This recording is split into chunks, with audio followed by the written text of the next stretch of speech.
Come on in, y'all. Come on in. Come on in.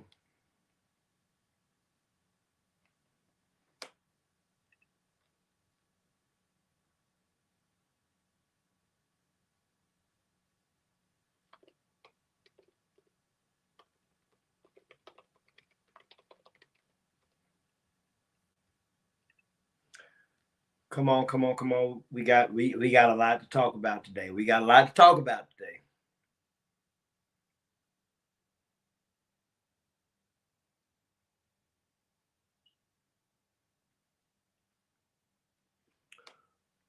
Come on in, come on in. I'm gonna give you all time to come in. I'm gonna go ahead and share my live while I'm giving you all time to come in. Let me go ahead and put up this banner. Welcome.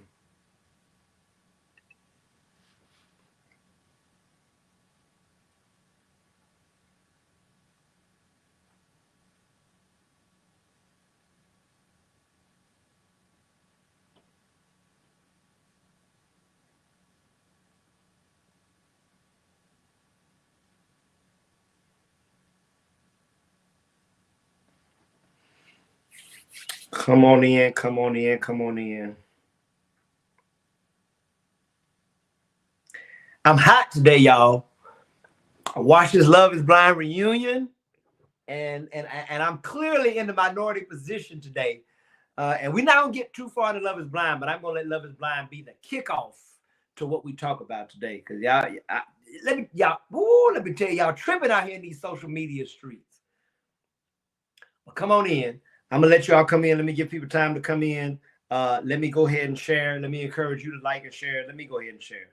I'm so frazzled. Um, have you not watched any of it, or you just haven't watched the reunion, Katrina? Tell me what you haven't watched. Just the reunion, or you haven't watched the whole season?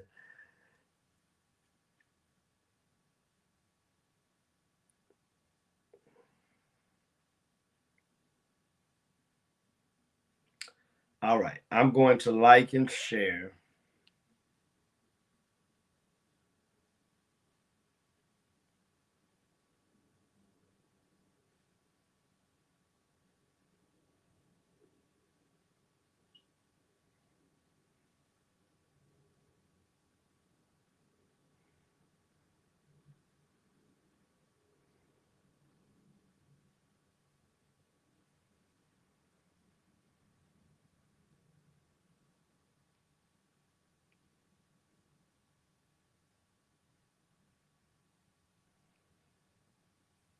I know you ain't watched the whole season, Mama.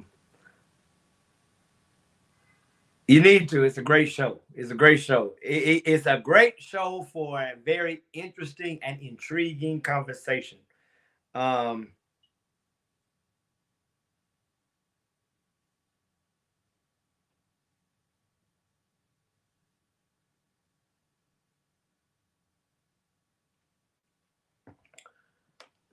all right, all right, all right. We're slowly coming. Love is Blind, Lisa. Love is Blind. It's on Netflix.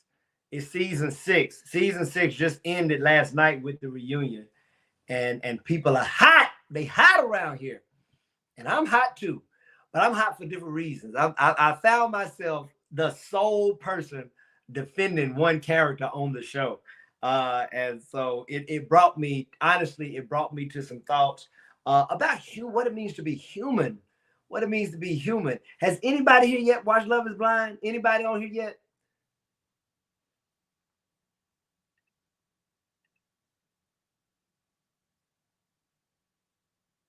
If you're watching a recording of this live, you can feel free to fast forward to wherever you need to go in that will bless you. You can move to the word, you can move to the prayer, you can watch the entirety of the video, whatever you feel moved or you have time to do or you feel inspired to do. Go ahead and do that if you're not watching this live. For those of you who are watching this live, come on in, check in with me. Do me a favor as you're coming in, push that like button if you're on YouTube. Push that blue and white thumbs up and that red and white heart, which is the equivalent of a like button. If you're on Facebook, and I need you to go ahead and like and share. Welcome, welcome, welcome to our community check-in. Let's say hello to those of you who've already come in. Let's say hello, Dr. Evelyn Ellis. So glad to see you here today. We love you. I'm glad your procedure went well, and we're glad you are joining us today. Good to see you, Katrina Brown Banks. Okay, just the reunion. I'm not going to ruin you. I'm not going to give any spoilers for the reunion. I don't think anything I'm going to say is going to spoil the reunion, because it will be consistent with the episodes you've seen. So I'm not going to spoil it for you. Good to see you, Lisa Norwood. Great to have you. Um, Good afternoon to you, Yolanda Ellis Taylor. Mama, it's great to see you. Lisa, have you seen Love is Blind? You said what show? Now that I told you Love is Blind, have you seen it? Amy, good to see you on YouTube and on Facebook. It's great to have you. Hey, Tracy Dawson, good to see you. Glad to have you today. Okay, here's what I want to go.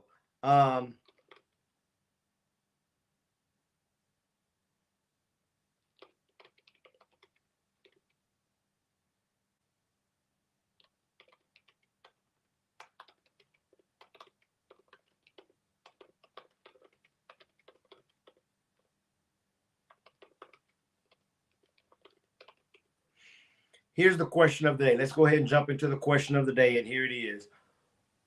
What TV show or shows do you watch that is your guilty pleasure? What TV show or shows do you watch that is your guilty pleasure? That's the question of the day. Think about the TV shows you watch and let me know, what's your guilty pleasure? When we're talking about TV shows, what is your guilty pleasure? Now, if you know me, you know that one of mine, clearly I've talked about this before, but I'm gonna talk about it a little bit today. It's great material for conversation and reflection. But I'm a huge Love is Blind fan. I think there's only one season I did not watch. So Love is Blind is one of my answers.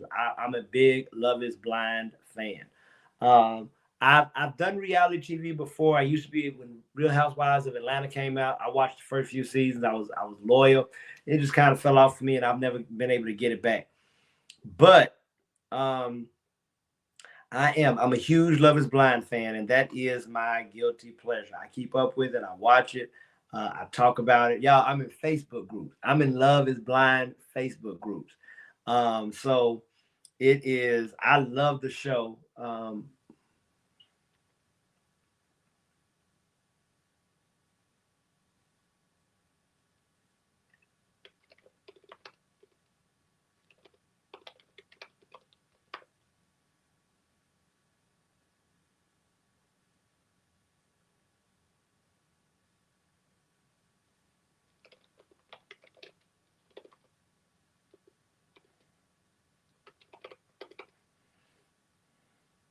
I'm getting prayer requests while you all think about the answer to the question of the day.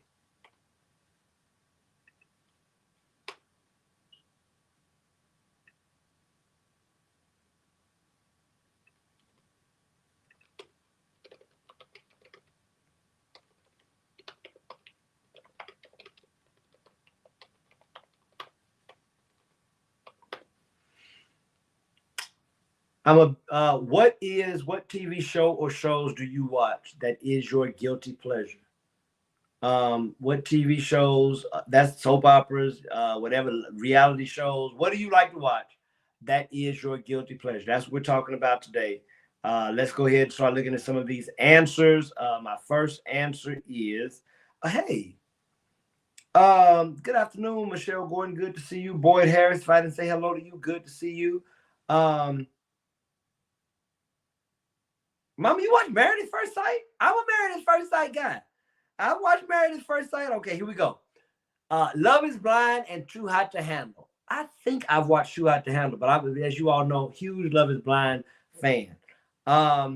Lisa Norwood says General Hospital. If you're just coming in, our question of the day before we get into our word, what TV show or shows, what TV show or shows do you watch that is your guilty pleasure? That's what the question of the day is today.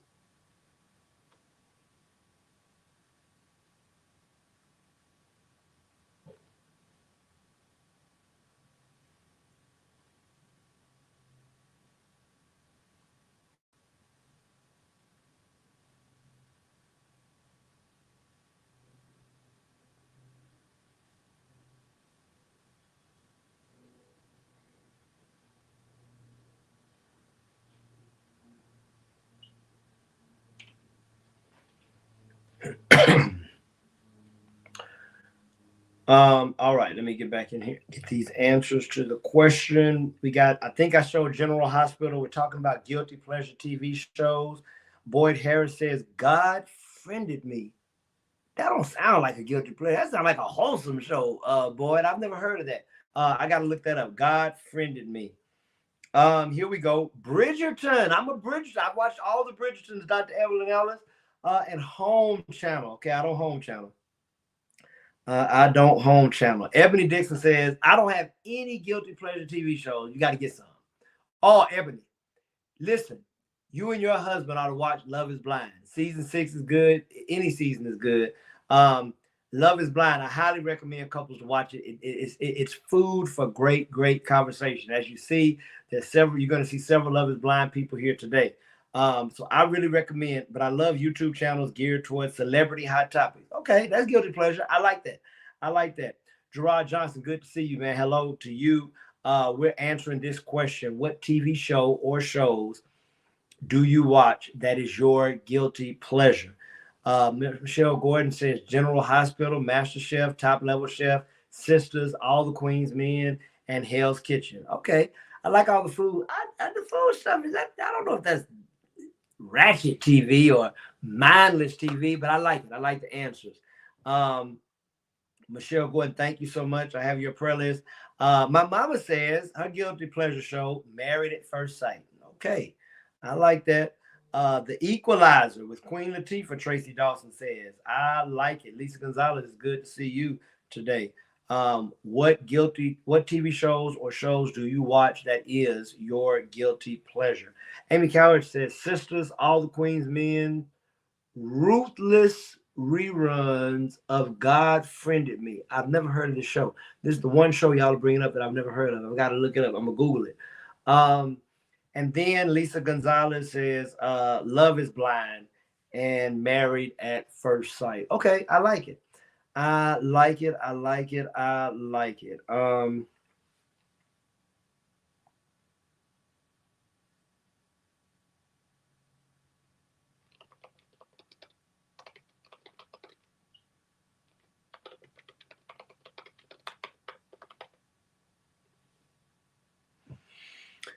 So let me give y'all the premise. I'm gonna give y'all this introduction because this message today is inspired by Love is Blind.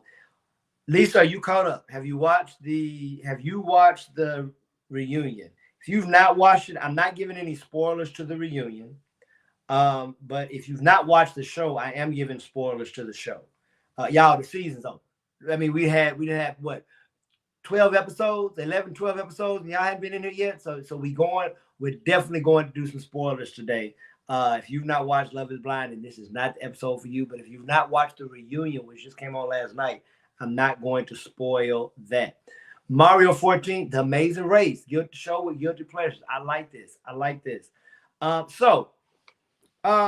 to give this. So I've been watching Love is Blind. I've been watching it with my girlfriend. That's how we got a show that we watched together. We've been in it since season 1. And there's a particular character on here that apparently everybody doesn't like but me. I am the only, actually I saw one. Y'all, this is a true story. I'm in 2 different Facebook Love is Blind groups. I'm in a Love is Blind addicts and a Love is Blind group, and people just message all day with their opinions and their ideas, and they go back and forth in the comments. And I usually don't comment, but I've commented 1 or 2 times. But I'm a huge Love is Blind fan. So let me give you the premise of the show, and then I will tell you kind of what has happened. So the premise of the show is this. Men and women begin dating, and they date. So it's a group of men on one that live in a men's quarters, and women live in men's quarters. And they date the women, plural. The men date the women, and the women date the men, plural. They date multiple men, whoever they want. They probably meet everybody. And then they begin selecting who they want to date. When they date, though, they cannot see the other person. They cannot see the other person. So they date in what's called pods. And these pods have a wall. It has like this, it's not a window, but it's like almost a glass thing. It looks like almost some type of glass configuration that separates them. and they talk in their individual pods, and they date through the pods. They date. Natalie Walker Jackson says, "I love Love and Marriage reality show." Oh, we got another Love is Blind. Have you watched the reunion, Married at First Sight, Love Island? I like it. So for those who haven't watched, they date through the pods. Now here's the catch. I think they have, it's either a week or 10 days where they live in these quarters and date in these pods. They have 10 days to fall in love to the point where they want to ask someone to marry them. Never seen them. They cannot look at them. They cannot see them. Good afternoon, Jeanette Register. Good to see you. After the 10 days, if a man and woman decide they want to be married, or man or woman can ask, usually the men ask, of course, men ask you to marry him. Upon saying yes, you get to see the person who you've become engaged to. After they get the couples who have said yes, they take the couples who've made it to the end of the 10 days. They take them on a vacation for about a week. That's when you get to know your fiance even more, and you get to see them and spend time with them. After a week of vacation, or think of engagement, honeymoon, or something like that, they come back home. They live together for 2 weeks. My mama already don't like this. She don't like that now. She don't like no living together before you get married. They live together for 2 weeks. So let's go back over it. 7 to 10 days dating. You have 10 days to decide if you want to get married. If someone proposes and they get married, they go on a week-long vacation. Then they have 2 weeks to live together. After 2 weeks, they go to the altar. And at the altar, they can then decide if they want to finish and go through with the marriage and say, I do. People get to the altar. Some say, I do. Some say, I don't. Some say, I do. Some say, I don't. Sometimes both couples say, I don't. It's just really weird. Sometimes one person says yes, the other person says no. So, of course, people leave heartbroken at the altar, so forth and so on. It's a great show, though. It's a great show. It's a great show, y'all. I'm telling you now, if you don't have a good guilty pleasure, let me invite you to watch Love is Blind. Of course, it's a bunch of mess. Of course, it's a bunch of shenanigans. But you talk about food for conversation. Oh, my goodness. There's a particular character. Me and my girlfriend have argued all season. We've argued all season about the characters, about who we like, about what we think about the characters, and so forth, so on. Now, here's the spoiler. If you want to watch Love is Blind, I'm about to spoil one of the relationships for you. A black man named Clay and a black woman named AD. Her name, I think, is Amber Denise. Her initials AD, so she goes by AD. Clay and AD get engaged. Now, Clay is a problematic figure for a lot of people. A lot of people don't like Clay. Clay, the first problem people have with Clay is this. While dating AD, he says, I don't feel comfortable. I don't think I can propose without knowing how you look. Like, I need a description. I need something, because I can't say I'm going to marry someone and I've never seen them. So, of course, everybody mad at Clay because they're like, why would you come on the show? I'm not going to defend him. I'm actually going to make an Instagram video where I defend him. I like it. AD stands on business and says, well, I don't know why you joined the show. I'm not telling you how I look. The whole purpose of the show is to see if you can fall in love without seeing someone. So they're at a standstill. Clay, after AD stands on business and says, I'm not telling you how I look, moves forward. I really saw that as a growth point for him. She challenged him. He accepted the challenge, and he tried, and he was vulnerable and went somewhere he didn't go. He asked AD to marry him. They start dating. While they're dating Evelyn Ellis, Clay continues to articulate his fear that he's not ready for marriage because he does not know if he is husband material. Now, throughout, he tells AD he loves her. He seems to be smitten with her. He never really wavers on his attraction and his love to her, love for her. Long story short, they get to the altar. AD says yes. Clay says no. The reason he gives is he says, listen, it would be wrong for me to say yes when deep down I don't know. I don't know if I'm ready for marriage. I don't know if I'm ready to be a husband. And he was like, and I know I love you. I don't want to end this relationship. I want us to keep dating, but I need time. AD is not hearing it. Now, to her defense, most women hide. They hide it, Clay, for leaving her at the altar. Now, here is where the conversation comes into now, where I want to bring to this conversation. So my girlfriend doesn't like Clay. I love Clay. Y'all, I love him. Not because he's not flawed, but I love that, one, he has been honest this whole time. Even when he said, I don't want to marry anyone without seeing them, he was honest about that. He gave AD the opportunity to deal with that honesty. She did. She challenged him. He stepped up. He has been honest throughout the whole show about his fear about him being worthy or him being able to be a good husband. Now, let me add this, and then I'm through. I'm going to get to the actual part of check-in that helps us in our life. Clay's father was unfaithful to his mother while they were married. And apparently, he used to take Clay with him to see his other women. And according to Clay, that has traumatized him. Clay has basically said, I have never seen a model of a good husband. And because of that, and the fact that my father was not a model of a good husband, I don't know if I'm going to be able to be a good husband. He leaves her at the altar. Now, I want to just raise one point of contention that me and my girlfriend and me and others have discussed.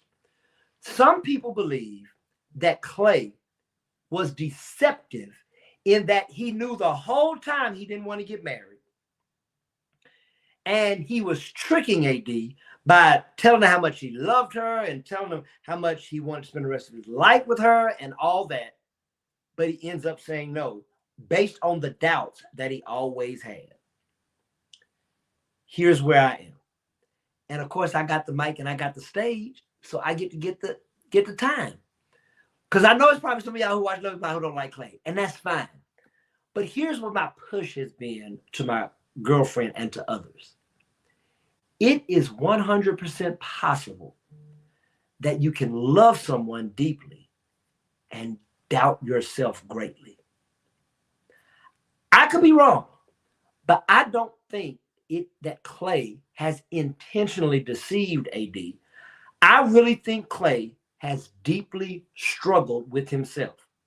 A lot of people, and here's the language that's been used so much, Clay played with AD in her face. He knew he wasn't going to marry her. Some people think he went on a show so he could have advertised the fact that he has Airbnbs and he's a businessman. So a lot of people think that he's been dishonest, he's been deceitful, and he is playing AD because he knew he never was going to marry her and took her all the way to the altar. Now, I understand that point of view. And let me say this. I don't know Clay. I don't know the inner recesses of his heart. People who believe that could be right. I don't believe that to be the case.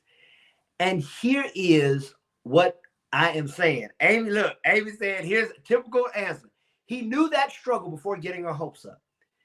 Here's all I've been saying, and I want to move on. Here we go. The boy says he agrees with me. I think what I want to say is humans live often in deep complexity.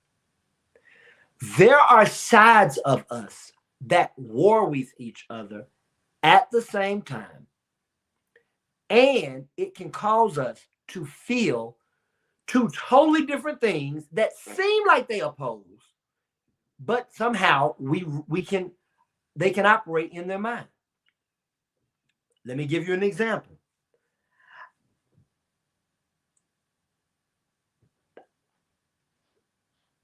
Dave Chappelle talks about the numerous charitable things that Bill Cosby has done.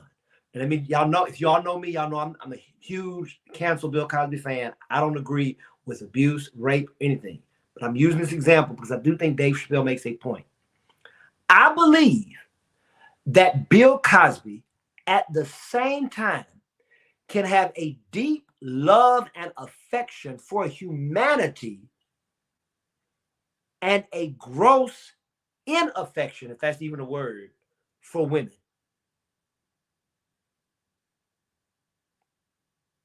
All at the same time, I believe someone can love humanity so much that they have deep fights for justice, for growth, for change. Bill Cosby has poured into the life of people. He spent millions of dollars in education. I believe he loves all that.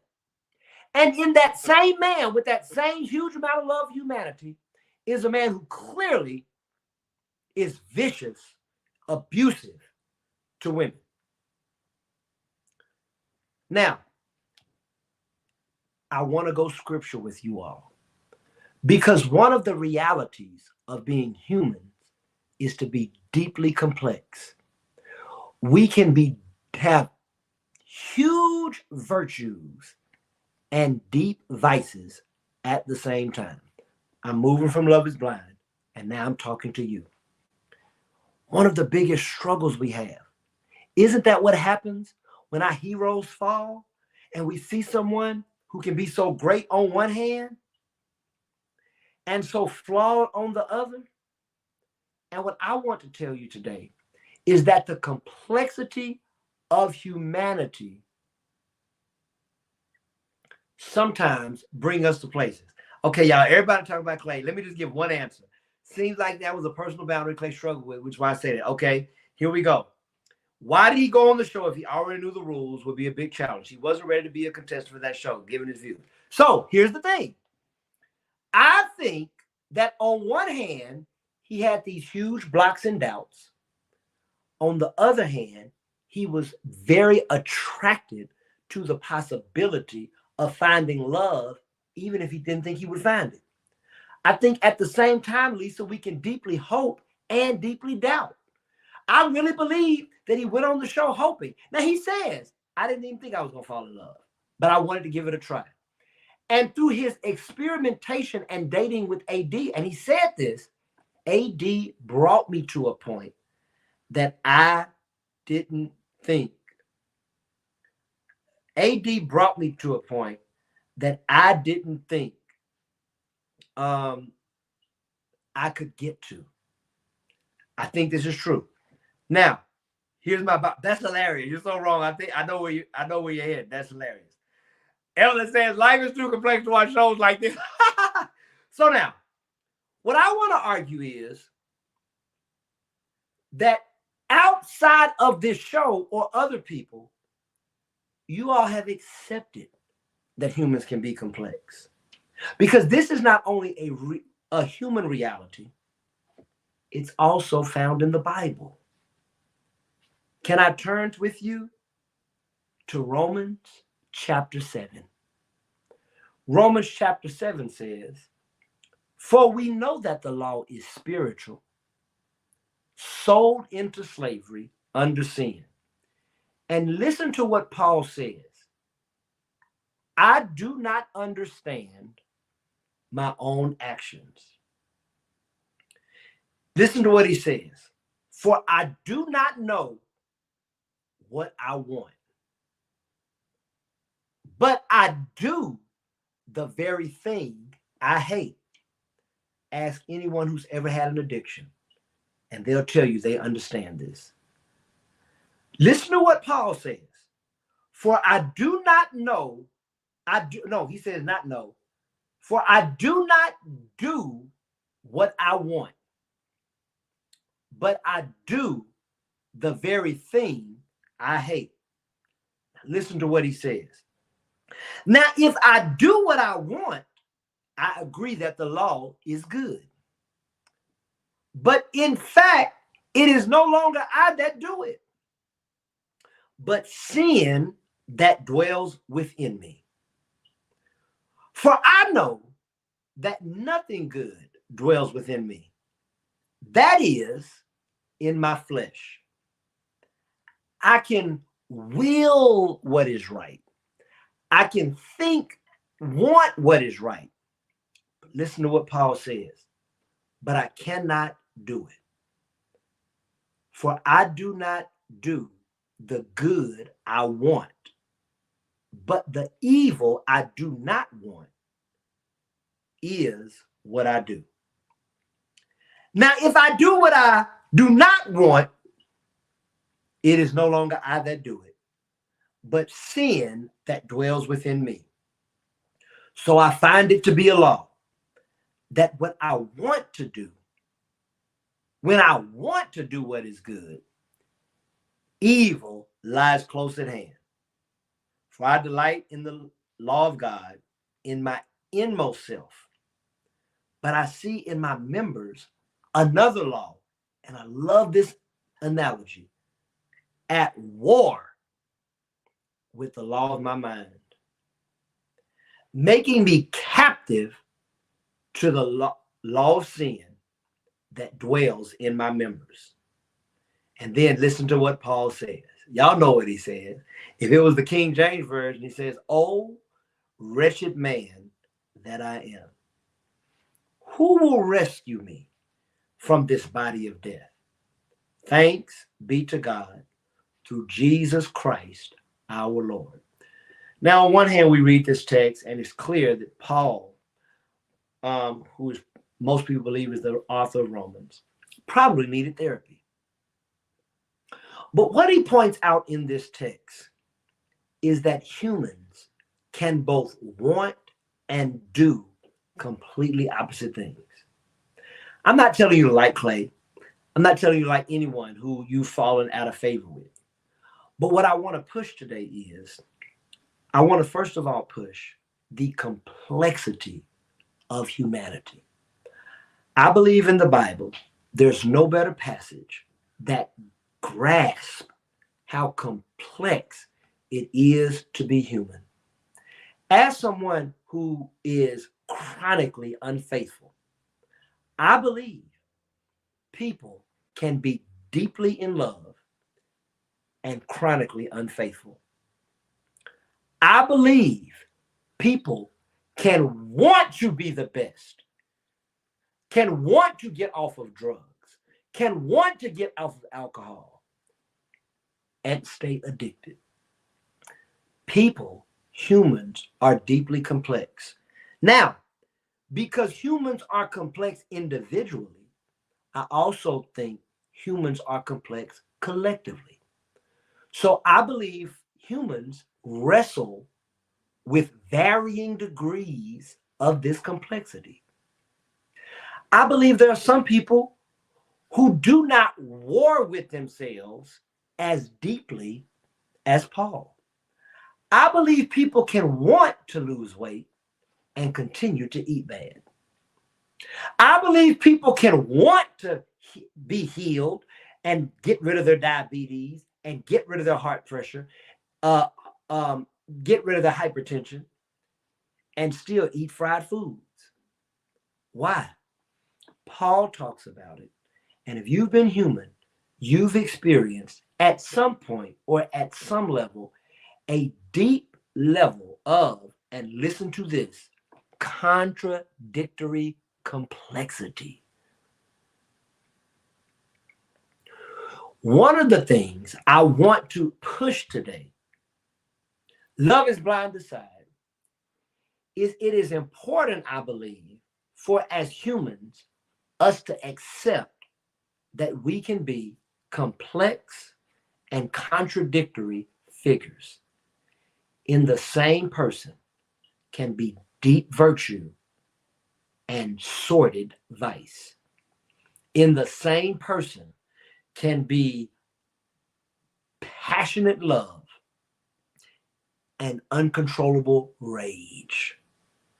In the same person can be huge discipline, structure, and routine, and someone who in some places cannot control themselves. We as humans are deeply complex. And here's the truth of the matter. Whatever degree you struggle with it, all of us have contradictions in our life. All of us live with complexity. Paul asked the question, who will rescue me from this body of death? One of the things that I believe a spiritual life does is helps us to simplify our complexity. In fact, beloved, the next time you pray, you ought to pray, God, give me the strength to become more simple. God, give me the strength to become more consistent. God, give me the strength to become nearer to you. And here's what I believe. As we get nearer to God, we get nearer to love. As we get nearer to love, we get nearer to simplicity. Oh, if we could always act in love. Oh, if we could always do the loving thing for others and for ourselves. But we can't. Here's the final thing I want to tell someone. Because one of the things I want to help you all do is, when we understand human complexity, we can live with more grace for others. Can I tell you this? When we understand human complexity, we can give more grace to ourselves. There's somebody who's listening to me right now, or there's somebody who will listen to this live, and one of your biggest struggles is not being able to give grace to yourself.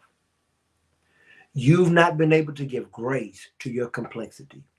I'm not talking about cheap grace that allows us to live in our wrongs and not change, but I'm talking about accepting that part of my frailty, part of my faultiness, part of my sin is also what it means to be human. We are complex figures with a simple answer, and that simple answer is love. The better we learn to love ourselves, the better we learn to love others, the more simple our lives become. Now, here's the last thing I want to tell you. And if you're writing notes, write this down. Just because it's simple doesn't mean it's easy. 4 words for you that you should carry for the rest of your life. Mama, if you're still on here, simple is not easy. Come on, somebody. I'm trying to help somebody today. 4 words that can help change your life. Simple is not easy. Simple does not mean it's easy.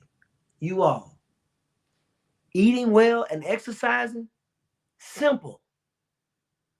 Drinking water and not putting sugar in your diet, simple.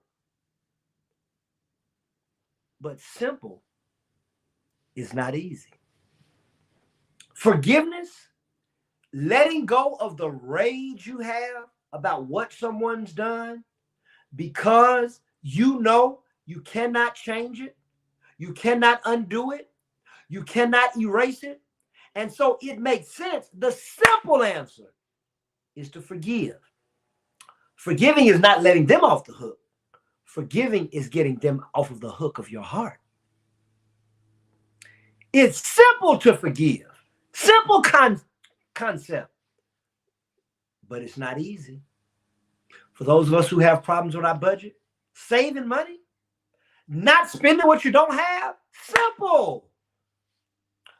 But the American Credit Bureau would tell you it's clearly not easy. Simple is not easy. Today, I want you to pray.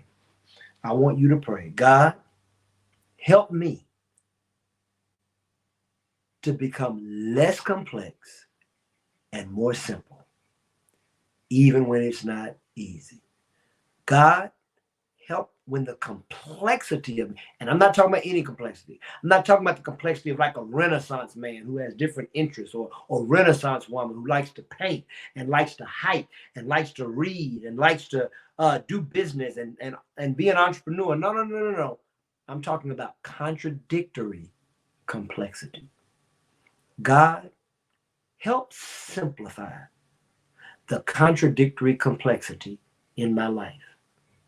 Help me, God, to let my mind and my will, as Paul said, God, help me to not be at war with the law of God and the law of my mind. Help me, God, not to be at war with the best of me and the worst of me. Help me, God, not to be at war with the strong in me and the weak in me. Help me, God, with my complexity, and help me to become more simple. Every head bowed, every eye closed, every heart praying. God, we love you, we honor you, we bless you, we need you. And we come today, God, recognizing, God, that we are all complex humans with huge contradictions. God, today we own our contradictions. God, today we acknowledge our contradictions. God, today we accept our contradictions. And God, in the places and to the people and to you where we need to apologize for our contradictions, God, give us the spirit of contrition and repentance to apologize. Today, God, I'm praying for everybody under the sound of my voice who has wanted one thing and did another. I'm praying for everybody under the sound of my voice who wanted to be good and found themselves being bad. I'm praying for everyone under the sound of my voice who wanted to be consistent and found themselves being inconsistent. Today, God, I'm praying for everyone under the sound of my voice who wanted to be strong, God, but ended up being weak. God, we are flesh and we are at war. The best of us is at war with the worst of us. Our flesh is at war with our spirit. The God in us is at war with the enemy in us. Our vices are at war with our virtues. And God, I'm praying today that you would help us be more simple. Draw us closer to you, God. Draw us nearer, God.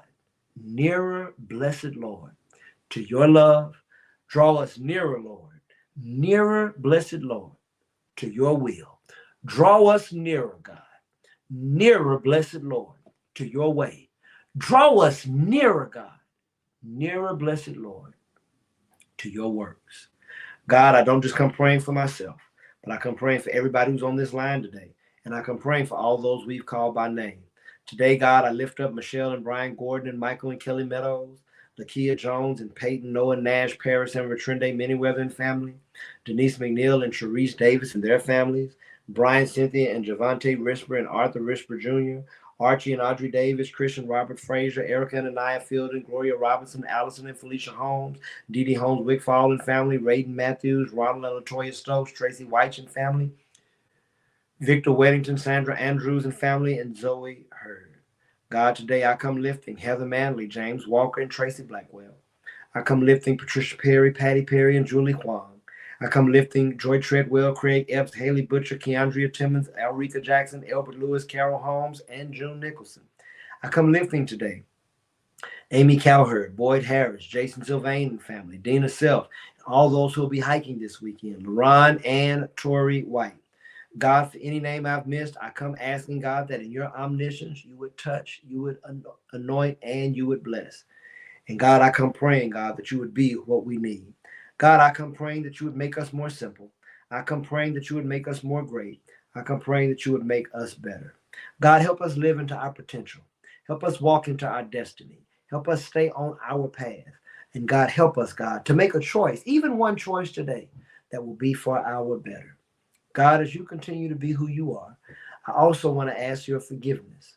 Forgive us, God, when the worst of us has gotten the best of us. Forgive us, God, when our weakness has won over our strength. Forgive us, God, when we wanted to do right, but evil was present at every hand. And God, take the power, the penalty, and the presence of sin further away from us in your name. And then, God, I want to say thank you. I want to thank you for this check-in. I want to thank you for the lives that are touched. I want to thank you for this ministry called Fellowship of Love Church. And God, I want to thank you for your presence in our lives. This is my prayer today. I pray it in the loving, liberating, and life-giving name of Jesus. Amen. And thank God. Beloved, I want to thank you for joining us today. I want to thank you for entertaining me, for allowing me to allow something as pedestrian as Love is Blind to kind of be an inspiration for us talking about who we are and what we are in a deeper way. And as we go to our many different destinations, of course, I want to touch and agree with you. And so, Dr. Evelyn Ellis, I'm touching and agreeing with you. Lisa Norwood, I am touching and agreeing with you. Lisa Lawson, great to see you. I'm touching and agreeing with you. Yolanda Ellis Taylor, I'm touching and agreeing with you. Mama, I'm touching and agreeing with you. To each and every one of you, I am touching and agreeing with you. Listen, may God bless you. Amy, I'm touching and agreeing with you. May God keep you. And please remember to live in love. Y'all have a great day.